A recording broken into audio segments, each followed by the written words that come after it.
DRM Digital Radio. In times of need, we're there with emergency warnings to alert you to keep you safe. Digital Radio Mondiale, much more than just a radio. For information, go to drm.org.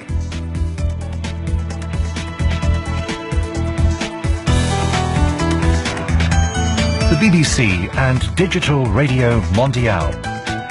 Better radio altogether.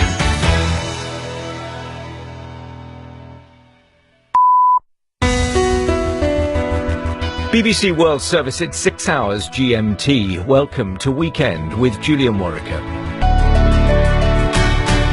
Coming up, the South Korean President Moon Jae-in has been meeting the high-level North Korean delegation that's in the country for the Winter Olympics. And the United Korean hockey team has been bonding on the ice. It's unbelievable. I could have never anticipated that they would get along so well. You know, they mix themselves together at lunch and they are laughing and joking and smiling on the ice. They're talking and having a good time. Tension in Brazil ahead of Rio's Carnival, which begins with a politically themed parade. There's a slice of society that devalues Carnival because of a central issue in Brazil, racism. Carnival isn't a luxury. It is part of our society. Plus the university course which is causing controversy in the United States. That's all here on Weekend. First, the world news.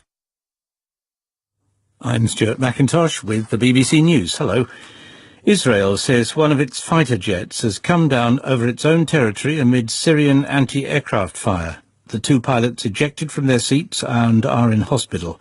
Israel says the F-16 was carrying out airstrikes on Iranian targets in Syria in response to the launch of a drone into Israeli territory. The drone was intercepted. Red alert sirens sounded in areas of northern Israel and the Golan Heights. The South Korean President Moon Jae-in has been meeting the high-level North Korean delegation that is in the country for the Winter Olympic Games. The sister of the North Korean leader, Kim Jong-un, was among those welcomed to the presidential palace in Seoul. Stephen McDonnell reports. The United States Vice President Mike Pence came to the Winter Olympics pledging to challenge North Korea and urging restraint in terms of increased dialogue with the nuclear-armed North. Instead, the sister of North Korea's leader, Kim Yo-jong, and other senior political figures from his administration have entered the presidential Blue House in Seoul and met with South Korea's leader, Moon Jae-in. This unprecedented meeting and official lunch followed a public handshake at the opening ceremony between President Moon and Kim Yo-jong, an image which has spread around the world on social media. A second White House staff member, David Sorensen, has resigned over allegations of domestic abuse. His resignation comes 2 days after the White House aide, Rob Porter, quit over claims of abuse by two former wives, which he denies. Here's Peter Bowes. The White House says it learned of the allegations against David Sorensen on Thursday.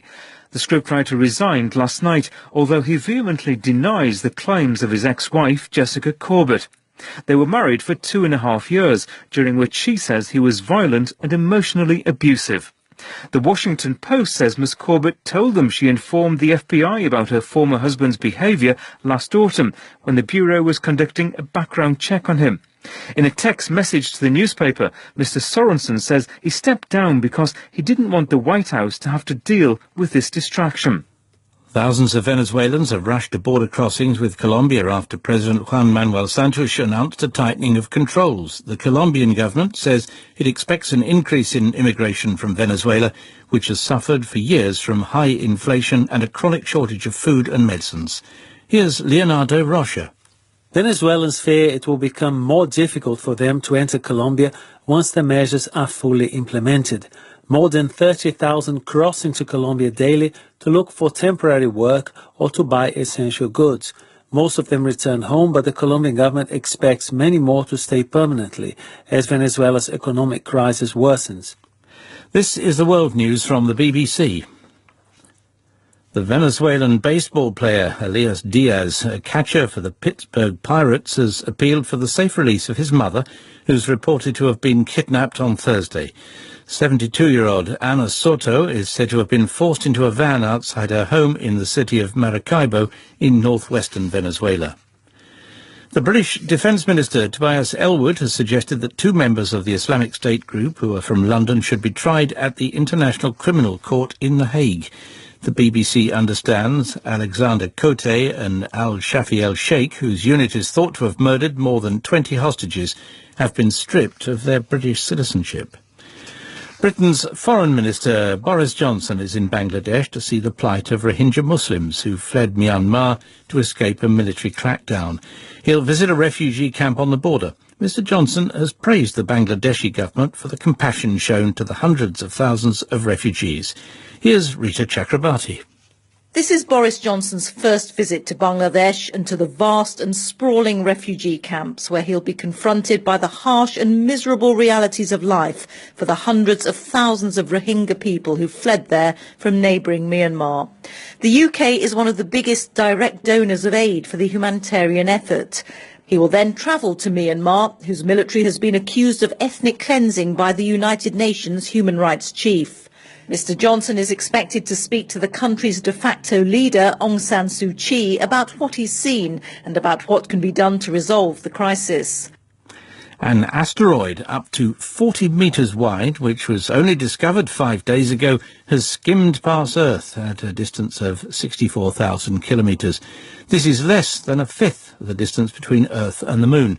NASA says such encounters are relatively unusual, but it's the second space rock to pass Earth this week. BBC News.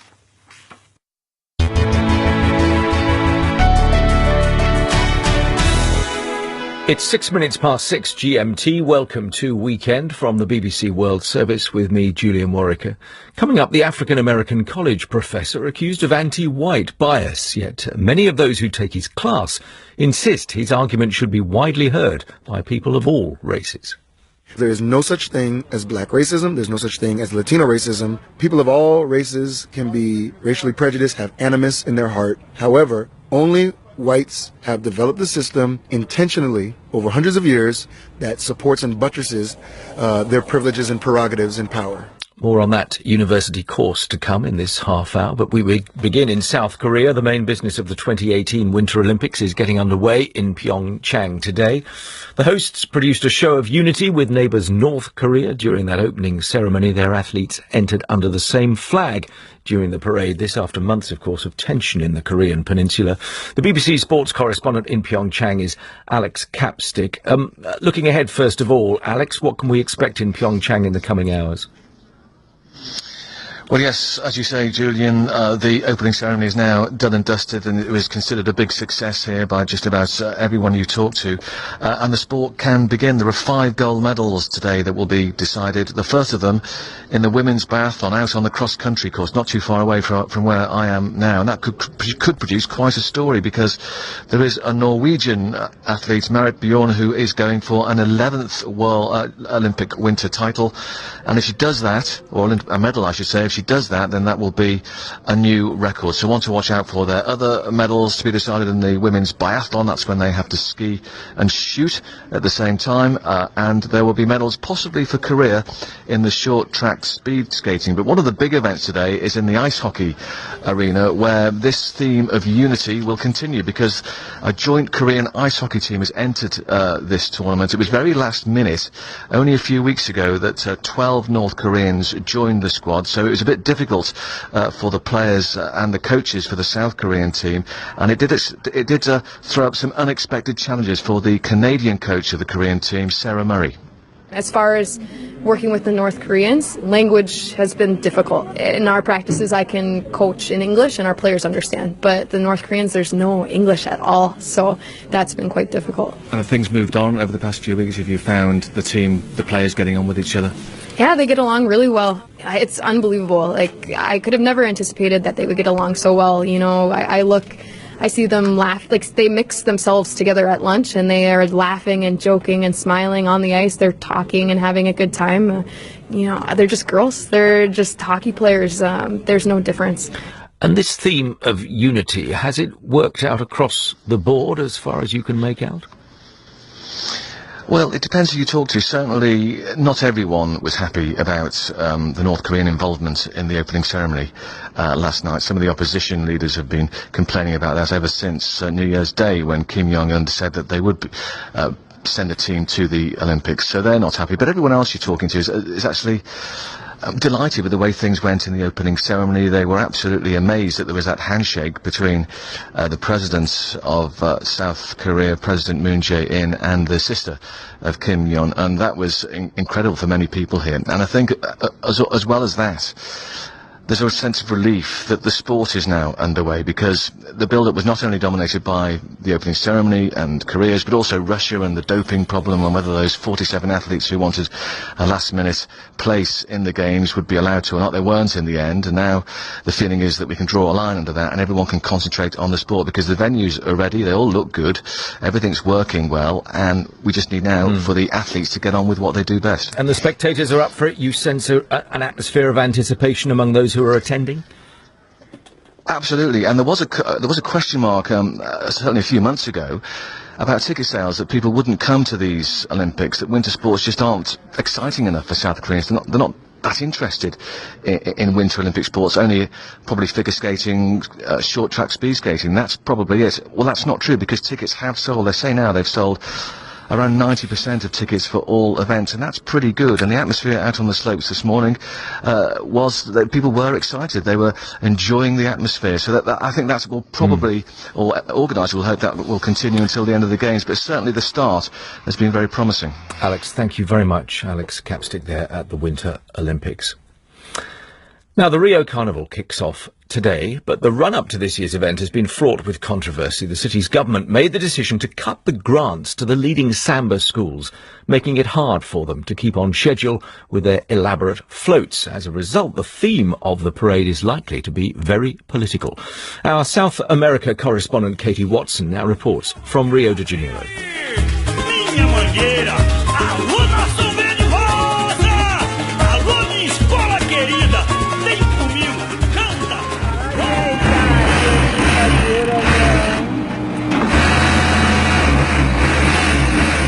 In Rio's Samba City, schools are working around the clock to get their floats ready for the weekend's parade.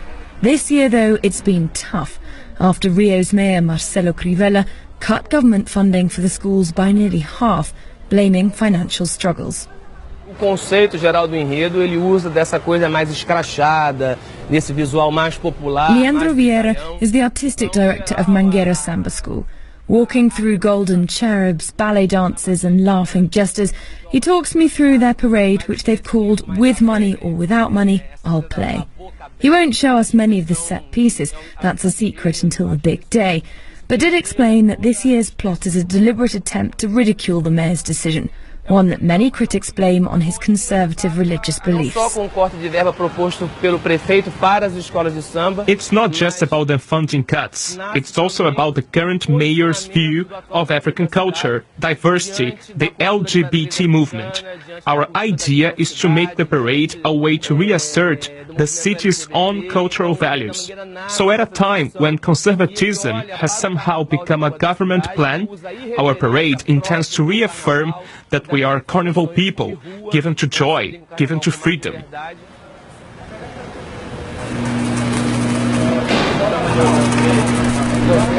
A few doors down in Beija-Flor Samba School, I meet artistic director Marcelo Misialidis. He's a bit more downbeat and the school's plot darker.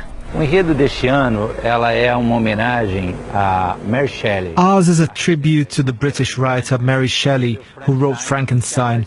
It's a work of universal value and allows us to reflect who's the creator and who's the creation. Who's the monster these days? We're all responsible, especially when we say a politician is ambitious, corrupt, or a monster. After all, who puts those politicians in power? We, ordinary citizens, need to reflect on our behavior and our role in society. There are 5 floats being prepared for Carnival here, and they're about 20 metres long and about 20 metres high. They're really impressive pieces of work, and the one in the middle is the most intriguing to me. It starts with the head of a rat, a big furry rat with his mouth wide open. Now, he represents the dirtiness of Brazil, the corruption and the problems of the country. And on his back are the buildings of Brasilia, and they represent the dirty politics of the country and the capital. And then further down the float is a big building, and that is the Petrobras building, the state oil company. Now, that's a company that's been mired in corruption scandals, It's actually been turned into a favela on the float, so you can see a little beauty salon in one of the windows, there's a little bar, there's also a little garage. So it's a corporate building that's been turned into a favela, which shows the divide in this country. 1.5 million tourists are expected for Carnival this year. It brings in more than $1 billion to the city. It's why journalist and cultural writer Aidano Andremota thinks the mayor's attitude towards Carnival is so misguided. Sem o Carnaval não existiria o Rio de Janeiro como nós o conhecemos. Without Carnival, there would be Rio de Janeiro as we know it. Some schools are cultural institutions of absolute importance. Only the perverse logic of Brazilian society could devalue something as precious as samba schools. There's a slice of society that devalues Carnival because of a central issue in Brazil, racism. Carnival isn't a luxury, it is part of our society, part of what I call Rio's civilization. Da nossa sociedade, do que eu chamo de a civilização carioca. It's certainly not a luxury for Flavia Jacobi, who's worked in the samba schools for 12 years. She still has her job, as do 7 other members of her family who work alongside her. But it's not easy. Before, it was very crowded here. There were jobs for anyone who was interested. Today, we have to work for 2 or 3 schools because the money just isn't coming. O dinheiro, a verba não tá chegando.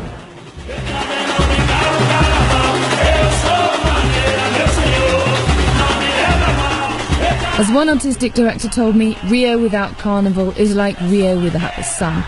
The sun, though, is still shining, and the show goes on for now. Katie Watson reporting from Rio de Janeiro. A reminder of our main news. Israel says one of its fighter jets has crashed after attacking Iranian targets in Syria. The pilots parachuted to safety in Israel. American universities often offer courses on the topic of racism, but a college in Florida has found itself in the middle of a media storm after an African-American professor there, Ted Thornhill, decided to focus his course exclusively on racism by white people. The national media descended on the campus. Conservative talk shows branded him a prime example of a liberal and anti-white bias in American academia. Yet still, his class is oversubscribed, and many of those who take it insist his argument should be widely heard by people of all races. Luis Fajardo now reports. It is early morning at Florida Gulf Coast University. Hundreds of students make their way to class. They discuss their multiple assignments, readings, and points of view. But one argument in particular is making waves all across this normally placid campus and beyond. Whites are the ones that can be racist. Other races don't have the power necessary to be racist. Che Hill is a third-year student taking Professor Thornhill's course. She agrees with the main premise of his lectures and has no doubt that the course has the right name. I don't think it's inappropriate. I mean, that's what the course is covering, and it's something that exists, so we should talk about it. Being in the spotlight of racial controversy can be dangerous. Security measures for this class included armed police standing outside Professor Thornhill's classroom during the first week of the semester.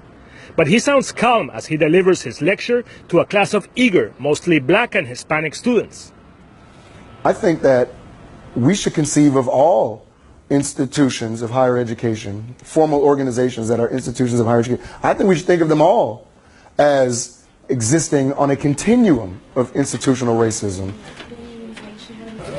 As in many other American university campuses, it is not unusual here to see groups of minority students socializing among themselves, listening to their music. In one of these crowds, I find Kennedy Rockwood, who's African American, saying she's heard other students describe Thornhill's class as biased against whites. And like to those people, I just like usually try to say it's like if you even just read the class description, like you would know why this type of class is necessary. You know, like it's not about just like calling white people out. It's about just really understanding like the racial dynamic in America. Some students are vocal in their criticism of the course, or at least the way in which it has been presented. Alex Pilkington, a member of the college Republicans, is one of them. I think the controversy truly stems from the provocative nature of the title, white racism. It's intentionally targeting and meant to trigger, for lack of a better word, white students on campus. Professor Thornhill tells me that he expected many whites to object to his course. It's not at all surprising that white students wouldn't want to sign up for it. If they were all so eager to get into the class, that would be a testament to perhaps things have moved forward in a way that I don't believe, on racial matters, that I don't believe they have. I'm Hispanic, and I know lots of Hispanics who are very racist. Why wouldn't the university have a class on Hispanic racism? There's no need for these courses because there is no such thing as black racism. There's no such thing as Latino racism. People of all races can be racially prejudiced, have animus in their heart. However, only whites have developed a system intentionally over hundreds of years that supports and buttresses their privileges and prerogatives and power. Professor Thornhill takes me to his office, where, as he has done every day since he began teaching his course, he reads the hate mail waiting in his inbox. He also lets me listen to his voicemail, full of angry messages from persons who call him the N-word and issue threats against him and his family. But Professor Thornhill insists he has done the right thing when he chose to offer this particular course and chose this particular name for it. I think that I've arrived at the point in my career where I don't want to accommodate white folks' racism and their prerogatives on matters where I know that I have the moral and scholarly high ground. And I don't think other folks should either. Ted Thornhill, that report by Luis Fajardo. It's 6:21 GMT. Let's catch up with the sports news and Colin Harrison. Colin. Thanks, Julian. As you may have heard earlier, the first 5 of the 102 gold medals to be decided at this year's Winter Olympics are up for grabs in Pyeongchang today. And the first of them in cross-country skiing will go to the winner of the women's skiathlon, with Norway's Marit Bjørgen hoping to retain her title. Gold medals too in speed skating, short-track speed skating, biathlon and ski jumping. On to football, and Manchester City had the chance to go 16 points clear in the English Premier League today for 24 hours or so at least. They're at home to a Leicester City side with Riyad Mahrez back in the Leicester squad for the first time since the proposed move to Manchester City fell through on transfer deadline day. Now, many are wondering if the Algerian winger will now get to face the team that he was hoping to join 10 days ago. The Manchester City manager Pep Guardiola hopes Mahrez does play. I love to play with the best sides, with the best players. That's why I wish, as soon as possible, if he can come back and play, because he's an extraordinary player, and of course I enjoy, and everybody likes to watch the good players. Basketball, and the NBA star Dwayne Wade has been speaking to the media for the first time since being traded back to Miami Heat by the Cleveland Cavaliers. The 36-year-old guard spent 13 seasons at Miami before joining Chicago Bulls in 2016 and then on to the Cavs a year later. And he's pleased to be back at the team where he won 3 NBA championships.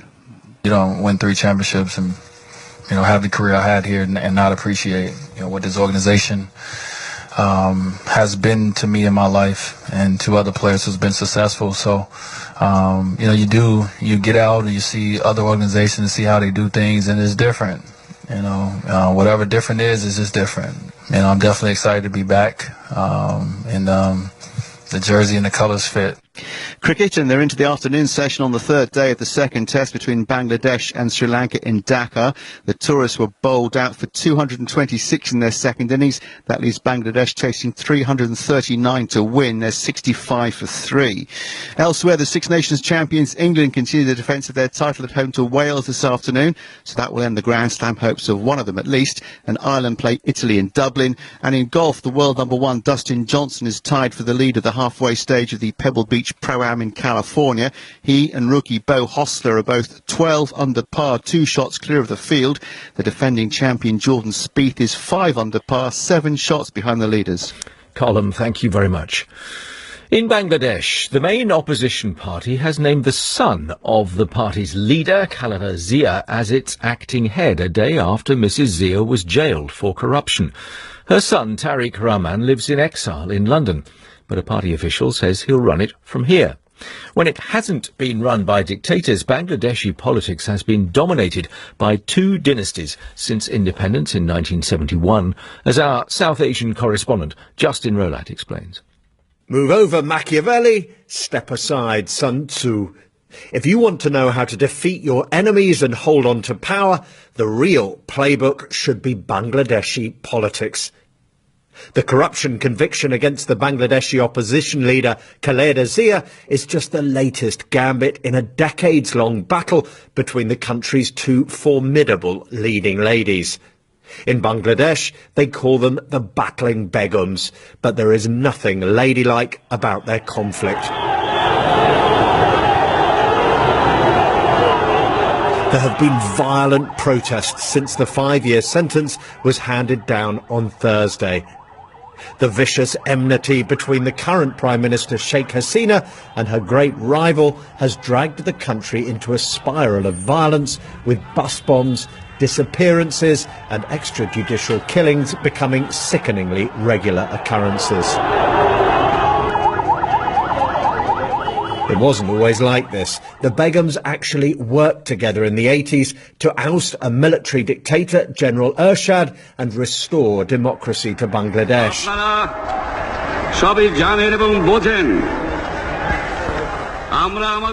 Both women are political royalty, scions of leading figures in the independence movement that saw Bangladesh created out of what was then East Pakistan in 1971.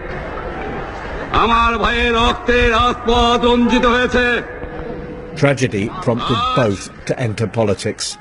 Sheikh Hasina's father, Sheikh Mujibur Rahman, is celebrated as the founding father of independent Bangladesh.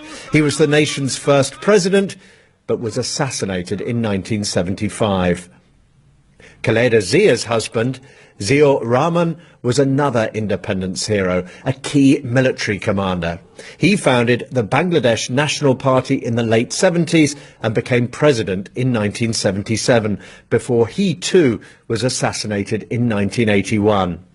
But having combined forces to defeat Ershad, they then turned on each other, and power has pretty much shuttled between them since the early 90s. At the moment, Sheikh Hasina and her Awami League party are very much on top, having audaciously outmanoeuvred her rival and ruthlessly entrenched her power. This is nothing personal. It is absolutely ideological. We believe democracy, we believe in secularism, we believe in constitutional procedure. Look, their party, it is military dictator's party. She'd won the last general election back in January 2014, even before the polls opened. It wasn't because her supporters had been stuffing ballot boxes, but because Khaleda Zia's party decided to boycott the vote. The reason? The charges of misusing orphanage funds, which saw Zia jailed this week. Since winning the last election, Sheikh Hasina has hounded the BNP's leaders and banned its coalition partner, Jamaat-e-Islami. And the 5-year sentence handed down by the court this week could see Ms. Zia excluded from another general election due in December, thereby potentially handing Sheikh Hasina a 4th consecutive victory. Now, Mrs. Zia is expected to appeal the conviction, and so long as that is pending, she should be able to stand. But she knows there is a teetering tower of more than 30 other criminal charges pending against her. Ms. Zia has been accused of everything from corruption to sedition.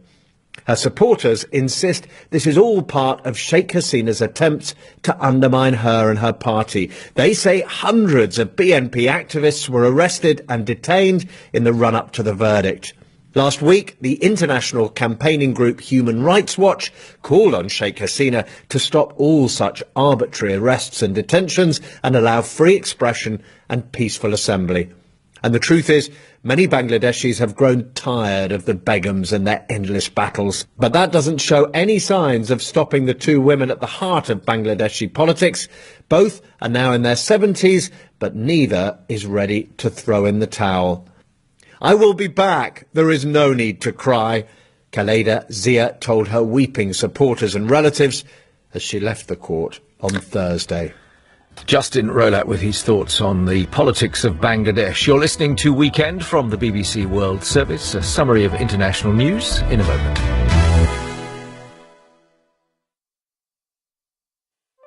This is the BBC World Service, and we're searching for a hero.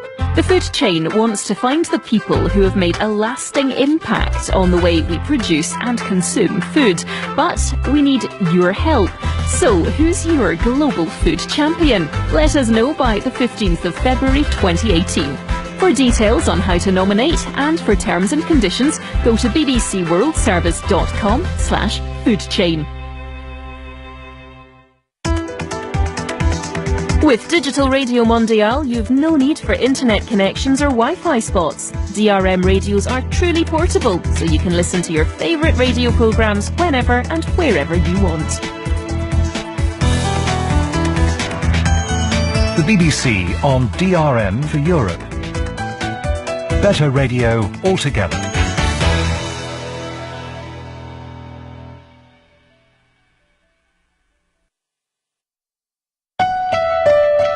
It's 6:30 GMT. This is Weekend from the BBC World Service. Still to come, mixing politics and sport as the Winter Olympics begin in South Korea. Parading your military hardware, why President Trump is keen to follow the French. And rising levels of plastic pollution in the Arctic Ocean. That's all here on Weekend with me, Julian Morica.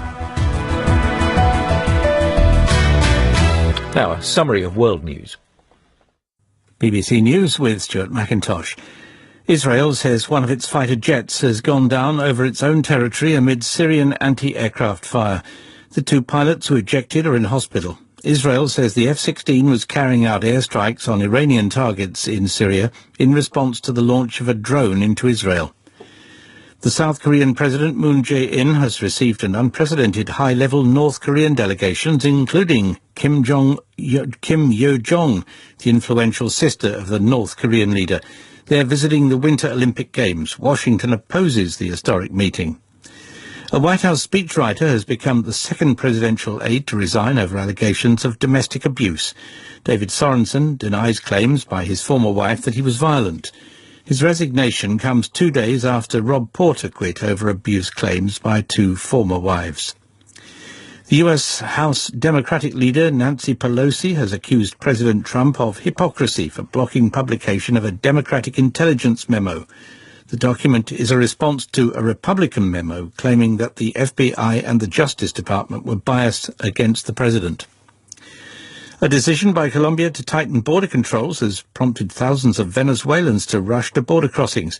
More than 30,000 Venezuelans enter Colombia daily, seeking temporary work or essential goods. A British government minister, Tobias Ellwood, has suggested that two captured members of the Islamic State group, who are from London, should be tried at the International Criminal Court. The BBC understands the pair have been stripped of their British citizenship.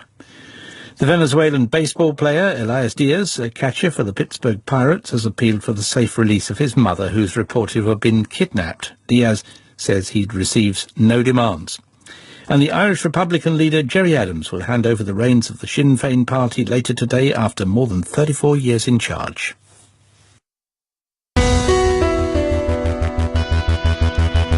You're listening to the BBC World Service. I'm Julian Morica with Weekend. Coming up a little later, President Trump wants his military chiefs to stage a parade on the streets of Washington. We'll discuss if such displays of strength are a good idea. Generally, they are populist devices in uniform to show we are the embodiment of the people, we are in charge. And that's what goes on the parade grounds in Moscow, Pyongyang and Beijing. More on that to come. For the whole of the rest of the programme, I have two guests with me in the studio giving us their personal take on the news and the issues of the day. Mary Dejevsky is here, London-based writer, broadcaster, columnist for The Guardian and the Independent newspapers. And alongside her, Alex Perry, British author, journalist and foreign correspondent. Welcome to both of you. Good morning. A word to you both about the parts of the world where your journalism has most often taken you. Mary, where's the list for you? Well, I've worked in Moscow and Paris and Washington as permanently based and travelled in all sorts of other parts of the world. Most recently, though, I was on a trip to Israel, which suddenly became extremely pertinent because of news out today. And we will talk about that news out today, no doubt, in more detail a little later. When you've been based in a particular part of the world, and you mentioned Russia, you mentioned France, do you miss being based somewhere, or is it more interesting in a way to come back and then look from afar at what's going on? I think that two very, very different things. I think what I would say about being a foreign correspondent is that often people say almost your first observations are among the most pertinent because you see it with an outsider's eye. And I think there is a risk in staying somewhere almost too long if you're a foreign correspondent, that maybe 3-4 years is about the optimum time to be in any one place, because after that you sort of fade into the scenery and you see things as ordinary that maybe the people that you're listening and writing for would not see as ordinary at all. By definition, the outsider's eye is no longer there. Absolutely. Alex, where has your journalism taken you most? Hong Kong for 3 years, then India for 5, South Asia, and then Africa for 8. But I've been back here now for 3 years. And within that list, what stands out as being the place that perhaps left you thinking most about what you've witnessed and the stories you've told? I think Africa probably, because the story of Africa was so different from our perceptions of it. And it took me a while to sort of realise that, not least because I had this ludicrous patch of 49 countries. You know, I mean, it was just physically quite a task to get round them all. And in the end, I never did. There were about 10 I never got to. I mean, I kind of agree with Mary that the longer you stay, sometimes the less you see. But that wasn't the case in Africa. There was so much to see. It was almost always fresh. I was almost always parachuting in and learning the new thing. Yeah, it took me about 4 years, I think, to get going. And I sense among those 10 that you haven't managed to visit that they're still very much on your wish list at some point. Oh, no, very much, yes. I mean, who wouldn't want to go to a place called Togo? Absolutely. Plenty more to come then from Mary and from Alex throughout the programme. Thoughts from you via the World Service Facebook page if you wish. Now, the Winter Olympics in South Korea have opened with the usual fanfare and ceremony at that main venue in Pyeongchang. One by one, the teams paraded into and around the stadium, most of them, not all of them though, wrapped up against the freezing temperatures.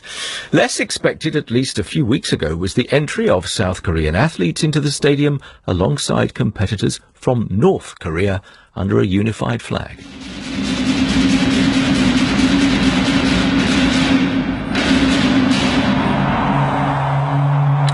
And amid the cheers, there were handshakes in the presidential box as South Korea's President Moon Jae-in clasped the hands of his North Korean counterpart, Kim Jong-nam, and Kim Yo-jong, the sister of Kim Jong-un, the two most senior North Korean officials to visit since the end of the war on the peninsula 60 years ago. Well, Stephen Borowick is the policy editor of the website Korea Expose in Seoul, so how did he react as he witnessed that opening ceremony?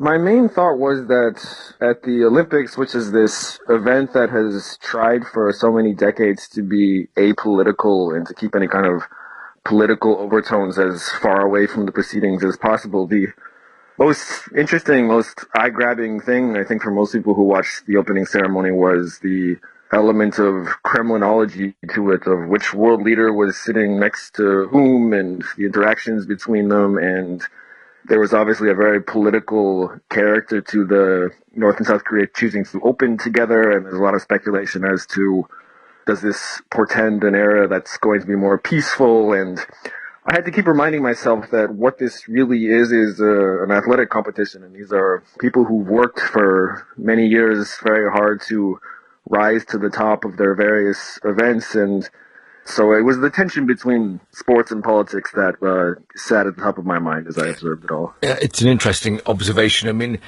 your questions that you raise about where this might take the political situation, as you say, it is just speculation at the moment, isn't it? We just simply do not know. You're right. And if you look not that far down the road, the U.S. and South Korea agreed to postpone some annual military exercises that they do for the Olympics so as to make things calm and peaceful during the Olympics and avoid any kind of conflict. But those exercises are still going to take place. And so it's possible that the goodwill and the camaraderie that was displayed last night may not last for very long. And when you talk to people in Seoul, to South Koreans who might be there to watch the events in Pyeongchang specifically as well, I mean, what's their take on the politics of all this? Well, there's kind of a generational divide. I think people who are older than 40 or 50 who do have some memory of the country as being one are more heartened and are more invested in the idea of the North and South Korea eventually unifying as one. Young people who don't have those memories tend to see things differently. They're less wedded to the idea of the Korean nation as one concept. And as we know, the South Korean government and North Korea decided to field a unified women's hockey team as a sort of gesture of unification. But young people were really not in favor of that because they saw that as unfair. And so I think young people are more principle-minded. They want to see their government do things that they think are fair and are just and are reasonable. And in North Korea, is it possible to discern how much people there will be able to see events south of the border? Well, we can parse their official media. We can look at their state news agency, which is called the Korean Central News Agency, and what they broadcast. So they'll be covering Kim Jong-un's younger sister is here, which is interesting because she's the only member of the ruling dynasty that we know of to ever come to South Korea. So that's significant. The bigger question is, what does this really mean beyond the pageantry? And going back to where you began, it is about sport. Are you going to watch any? Well, I'm Canadian, so I'll definitely be watching hockey. I only watch hockey once every 4 years, and it's sort of the one sport that my country tends to consistently excel in. But I am interested to see the unified Korean women's hockey team. The South Korean team had really come a long way. They were sort of an international laughingstock until maybe 10 years ago, and then when they had serious ambitions of hosting these Olympics, they put a lot of resources into developing the team, and they've improved a lot. And it will be interesting to see the on-ice chemistry between the North and South Korean players and how they're able to do against some of the world's top competition. That was Stephen Borowick at the Winter Olympics. We'll be live there again in about half an hour's time. And actually a line just coming out of Seoul which feeds into the conversation certainly about the politics of this, that Kim Jong-un has invited the South's President Moon for a summit in Pyongyang. The invitation has been delivered by Kim's visiting sister. You just heard reference to her, Kim Yo-jong, who said that Kim was willing to meet the South's leader, quote, at the earliest date possible. That's according to a spokesman for the Presidential Blue House in Seoul. Alex, what are we to make of all that? I think it's kind of fascinating. I mean, the factor that I look at in here is what has changed to prompt this sudden, dramatic kind of rapprochement. And it really is dramatic. Yeah, no, it is. And the only thing that seems to have changed, really, is Trump. That he seems to have convinced the North Koreans that he's crazier than them. And, their whole strategy for so many years has been, we're crazy. Don't push us too far. We might do something, extraordinary. And it seems to be that they've decided that perhaps the strategic move is to be the grown-up, which is kind of extraordinary. It's if you look at all of Trump's other behaviour, you generally hang your head. But is there a possibility here that his behaviour is producing something rather good in Korea? Mary, is that your reading of it, that if the utterances from the White House sound sufficiently threatening to Pyongyang that they feel they have to do things differently?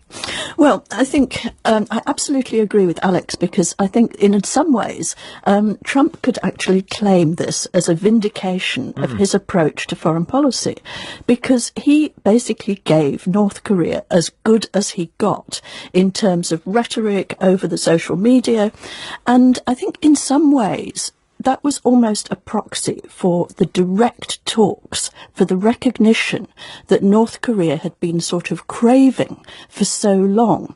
I think that, a lot of North Korea, the way North Korea was behaving could actually be explained as, this sort of stereotype cry for help, because nobody was taking any notice of it. They weren't taking it seriously. Suddenly Trump appeared to take it seriously, and look what we've got. We've got actually a change of attitude in the North.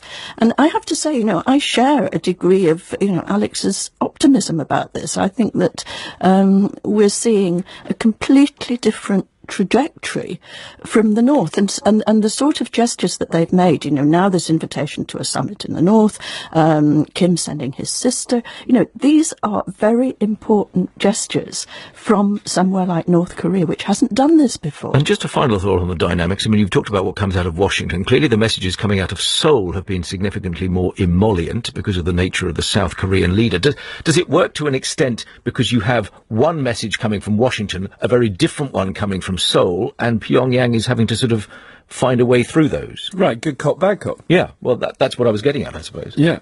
Yeah, no, I think that's true. I think what's also kind of interesting is seeing Mike Pence in South Korea.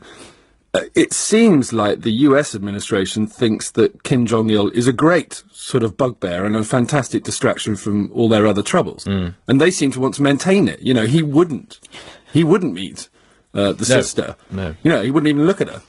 But yeah, again, it gives an opportunity here for the Koreans, and particularly the North Koreans, to act like the grown-ups.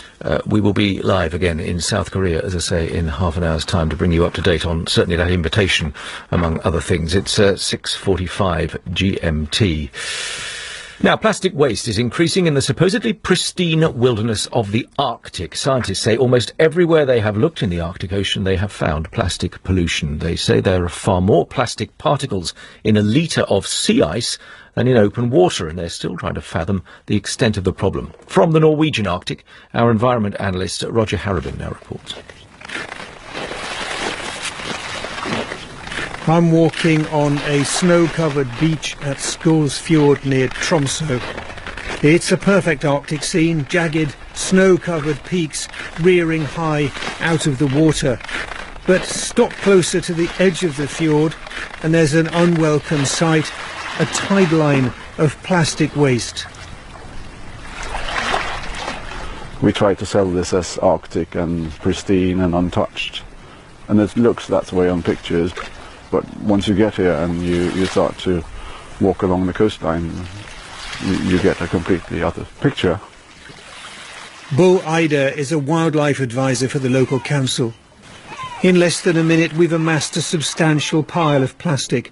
What looks like a large container of maybe bleach, several bits of fishing net, a blue plastic spoon, a plastic shoe, other mysterious fragments. Some could be from round here, but there's also a bottle with a swirly pattern that Bo says isn't sold in Norway. Then here's a plastic butter carton labelled mantequilla, maybe from a Spanish trawler. Gerwin Gabrielsson is a scientist from the Norwegian Polar Institute. His research focuses on the Norwegian Svalbard Islands. He's increasingly concerned about the plastic tide. We are finding more and more plastic waste in Svalbard area. We see it on the beaches. We also see it in the water. We can also see that it is affecting the animals. For instance, the northern fulmar, which is a species breeding in Svalbard. At the end of the 70s, when we looked into it, we find very few pieces of plastic in the stomachs and so on. But we did a new investigation in 2013, and then we saw the complete change picture. Of 40 birds tested then, 36 had eaten plastic. Some had more than 200 pieces in their stomachs. Every year researchers find dead reindeer, their antlers tangled in discarded fishing nets frozen into the ground. And what's really occupying their minds is the tendency of sea ice to attract microplastic particles when the ice is being formed. Researchers are finding up to 234 plastic pieces per litre of ice. That's way higher than in the open ocean. No fisherman is always in a hurry.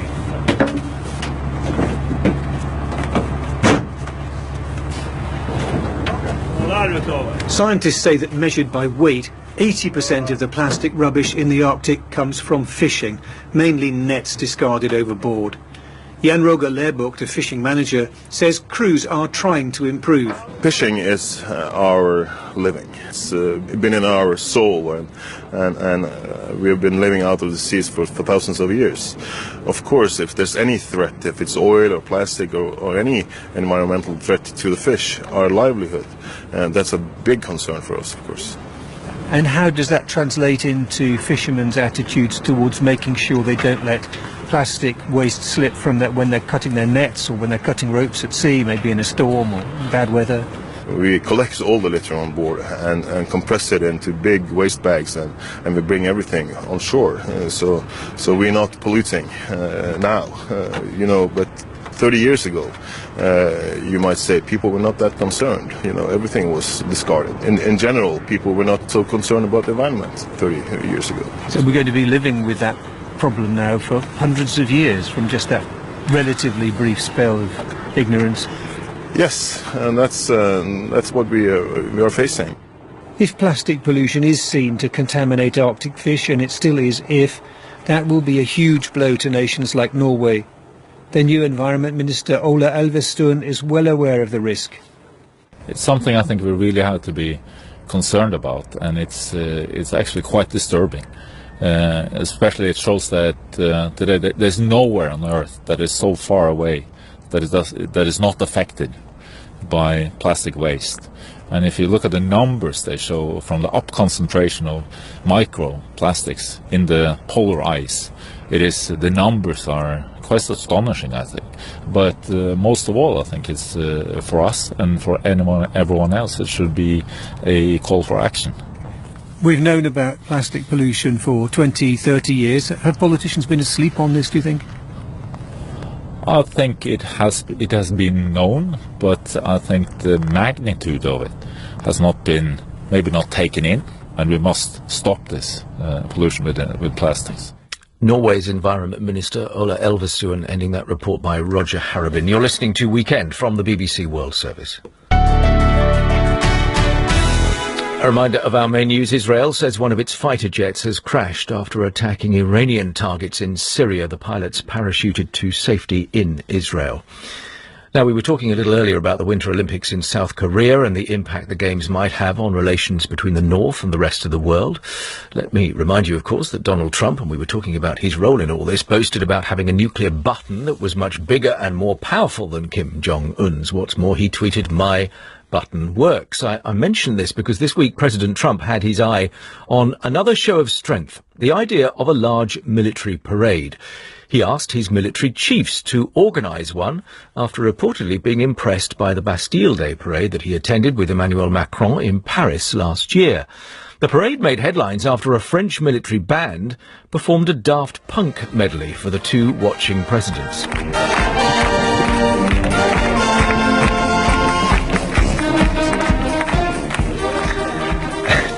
And France isn't the only country to hold big processions to show off their defence prowess.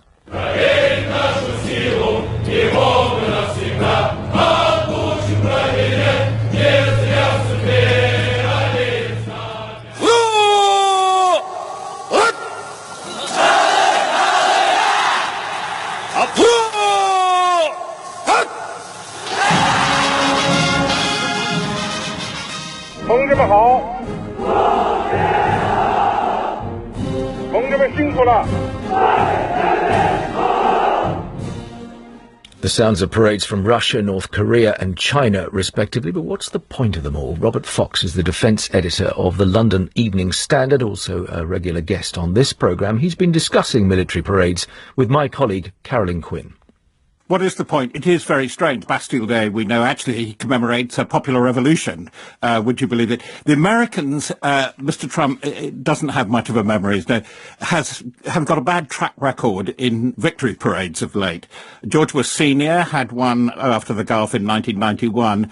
More controversially was Mission Accomplished. Do you remember, from the decks of the US Abraham Lincoln, barely a month, it was 6 weeks after American troops went into Iraq, and they even had a parade in both wars. It didn't turn out too good. There's a lot of difficulty with them, but generally it is victories that are commemorated, and generally they are populist devices in uniform to show we are the embodiment of the people, we are in charge, and that's what goes on the parade grounds in Moscow, Pyongyang and Beijing. And in those instances you have the weaponry paraded. It's not just the military personnel, it's the weaponry, the armed vehicles, everything trundling down the street. This has already got the US military upset, quoted by the Washington Post and CNN. They've got to get all this kit over to Washington to parade. It's either, and it looks as if it really is going to happen, on May the 28th, Memorial Day, or the 4th of July. They are enormously costly. And it is very interesting, isn't it, that actually professional soldiers don't like it all that much. There's even a bit of a quibble, although it's a very different thing, and it's full of irony. We have trooping the colour here. It is expensive. People have to be dedicated to it. It is a tourist attraction, but why do you troop the colour? It's from old days to show the troops, illiterate, often foreign, who's in charge, and this is the colour that you've got to follow into battle when we say go. It's not very much something from our PC world of today. And of course there are certain countries that don't have these kind of military parades anymore. Well, it's very interesting. Certainly it's very, very restrained in Germany. Very, very restrained for obvious reasons in Japan. But my favourite country, my second language, Italy, it's all part of opera there, and actually some of the military tunes are the very, very best. Think of the Grand March from Aida.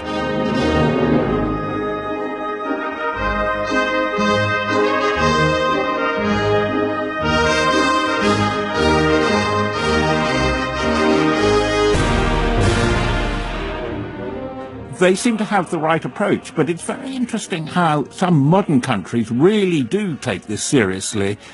Interestingly enough, we're coming up to Anzac Day, Gallipoli, 25th of April. I've been to several of those occasions, and in military pomp and the Turks and the Australians try to outdo each other. So is it all about showing off, mine's bigger than yours? I think it's having a lot of fun. That's why people do enjoy the choreography. And you mentioned the wit with which the French did the Bastille Day last year. There's a lot of wit, actually, in the Edinburgh Tattoo, which gets less and less military as time goes on. And most people like that.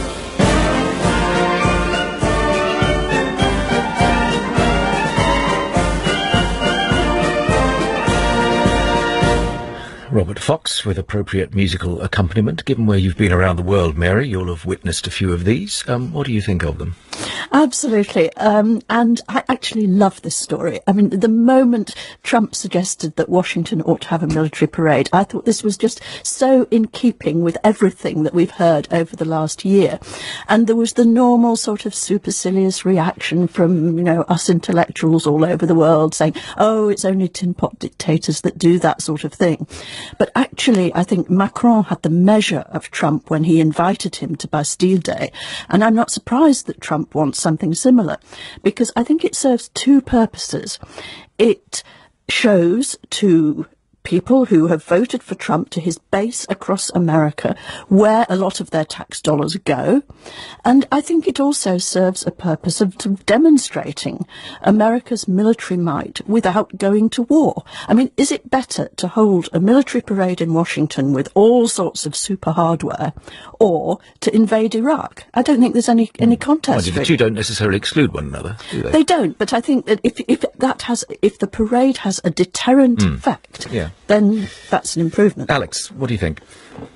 I do agree with what Mary says. I think what makes everybody wince is the man behind it, the psychology behind it. He sort of reminds you at a friend at a dinner party who's horribly drunk and doing all the wrong things, and there is a day coming when there's going to be self-loathing and remorse, and you're going to have to be there to sort of pick him back up again. But at the moment, he's constantly talking about himself, constantly showing off, constantly saying, constantly demanding all this attention. And everybody around the table is hanging their heads as this sort of display goes on. Mary's right. It's absolutely in keeping with everything we've seen. That doesn't make it any more enjoyable. Just as a sort of final throwaway thought before the news, I mean, aren't these things, after a while, very dull? I mean, once you've seen one rocket launcher go by, haven't you seen them all? Well, I mean, as a former sort of Moscow watcher of all these parades that they had, every year, you know, something new appears. Military specialists would be out there looking at spotting the new thing. Well, I suspect military experts listening to my last question would have been horrified, but I just thought I'd throw it out there anyway. Plenty more to come from Mary Jajeski and Alex Perry. You're listening to Weekend from the BBC World Service. A full bulletin of news in a moment.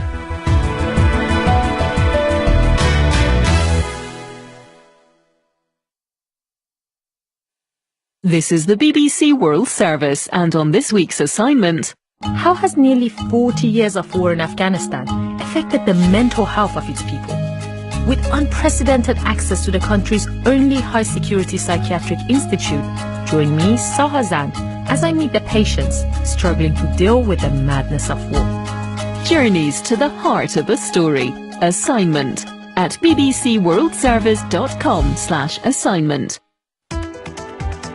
They say that money makes the world go round. The BBC World Service follows the financial markets 24/7. Keep up to date with bbc.com/business. The BBC and Digital Radio Mondiale. Better radio altogether.